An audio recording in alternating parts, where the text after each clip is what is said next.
Hi Alfredo. Hello. Welcome along. Do you know what I'm going to do with you today? I'm going to take you up to Los Flamingos Golf Resort. Sounds nice. Sounds nice. It is nice. Where's that? It's just around the corner.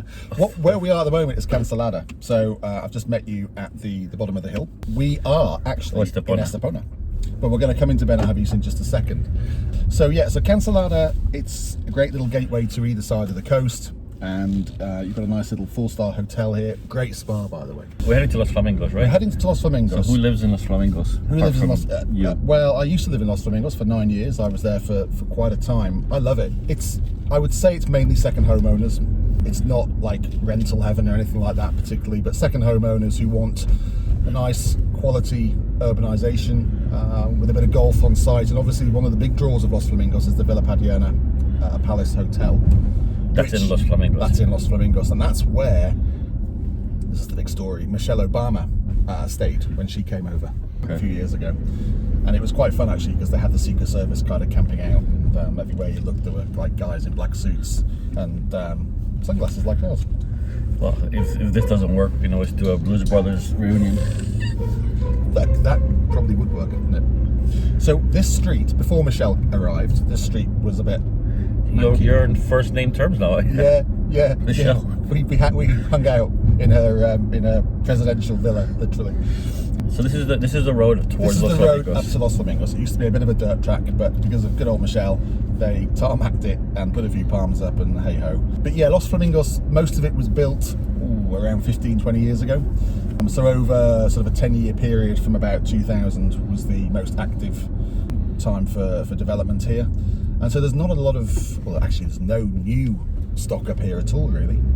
There's a development that's being sold that was owned by a bank because it was just built at the wrong time, you know, when the recession came along.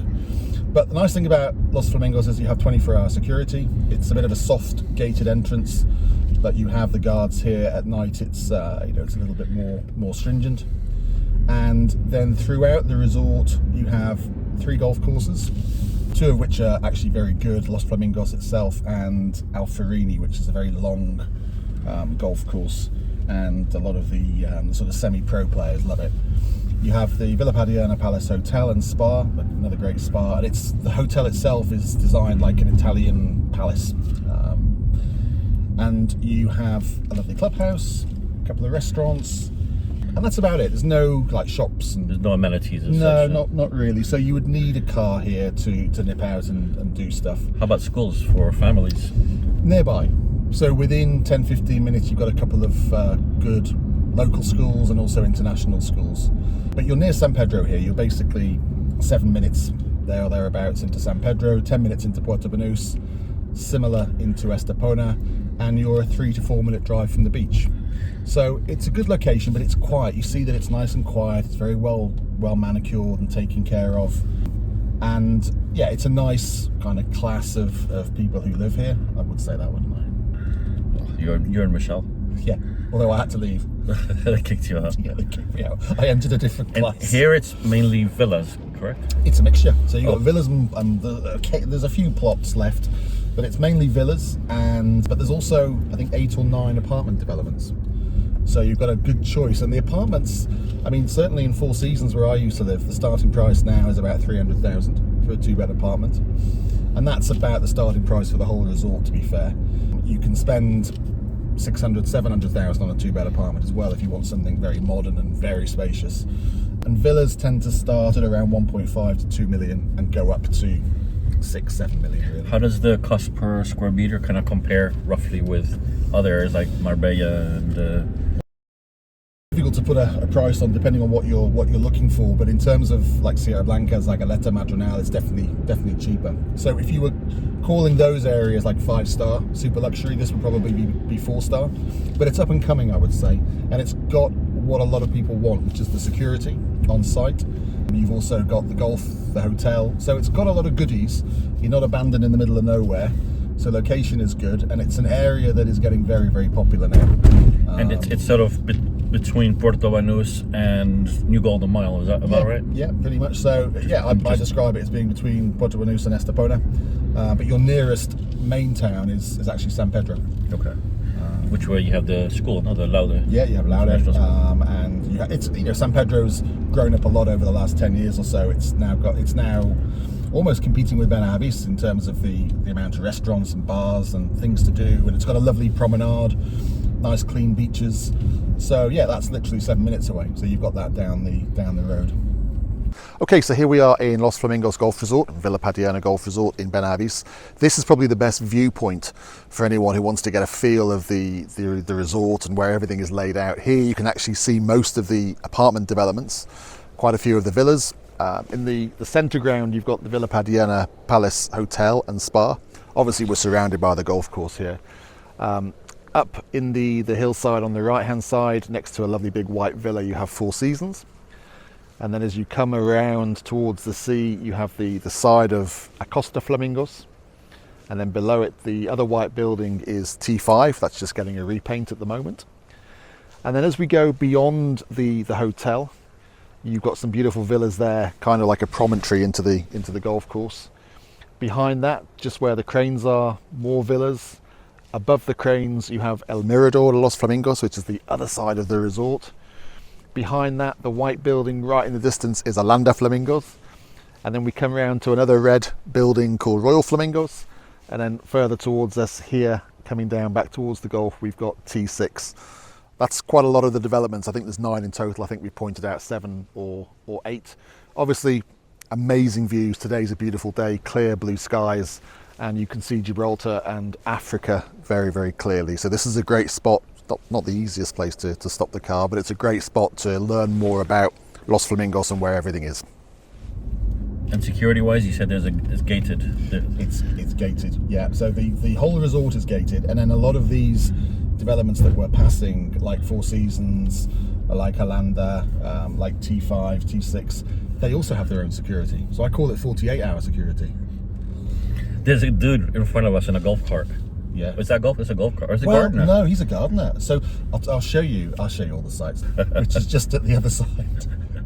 Oh, we're going to have him all the way, aren't we? It's interesting though, in the Flamingos, it really is dominated by the Villa Padierna, because you have this salmon-colored stucco stuff everywhere, haven't you? Yes, exactly. It's kind of like, I thought we were entering the hotel. Well, yeah, there's a great confusion over the naming of this place, because it's always been Los Flamingos Golf Resort, and people still call it that.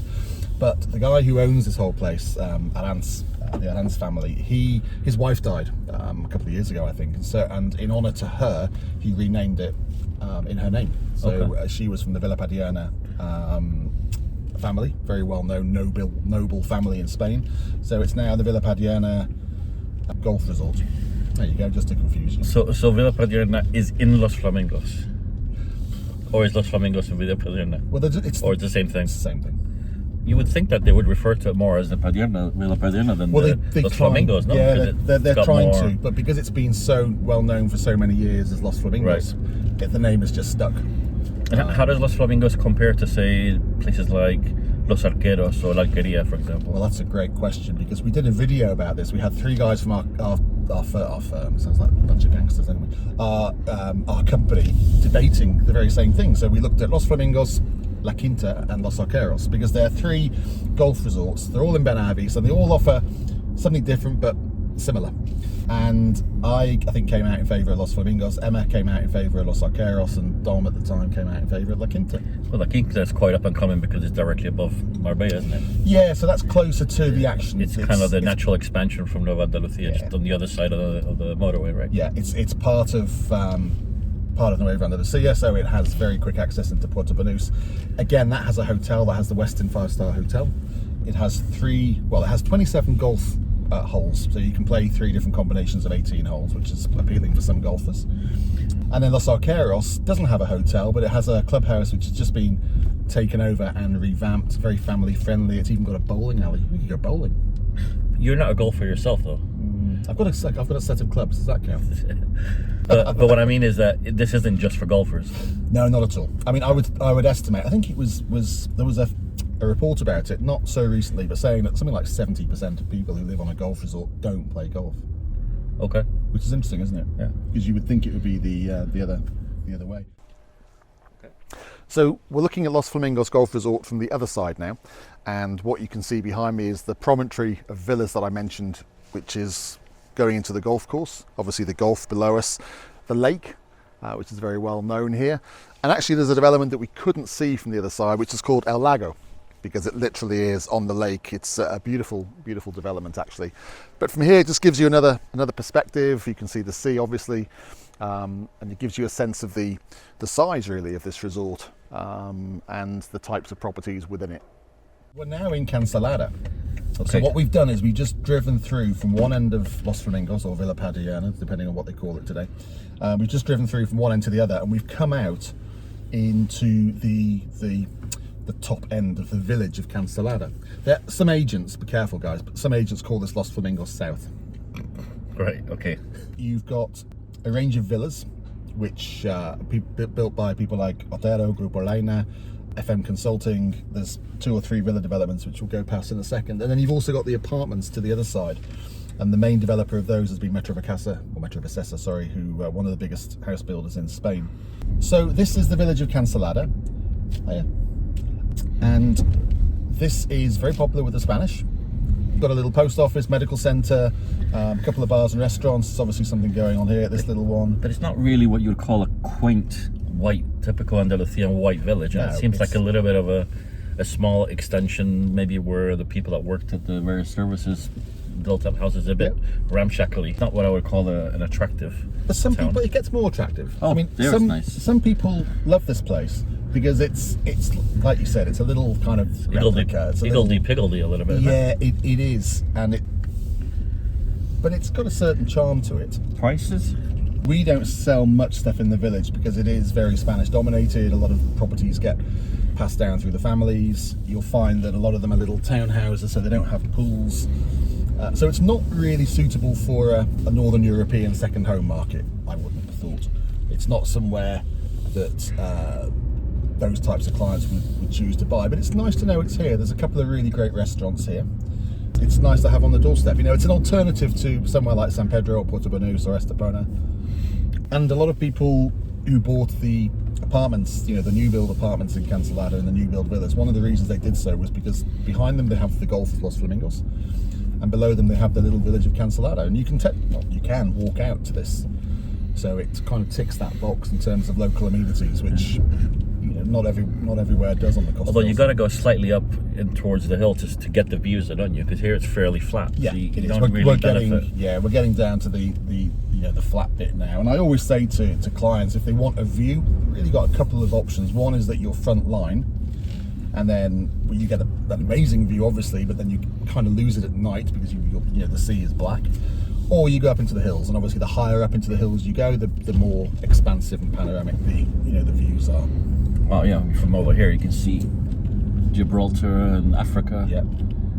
So we're coming to the end of Cancelada village, and now we're down back by the highway. So as it says here, you can go that way to kind of Estepona and Soto Grande, and then you go left and you rejoin the main Cancelada roundabout, which now has its bridge back. And then on the beach side of the road here is an area called Costalita.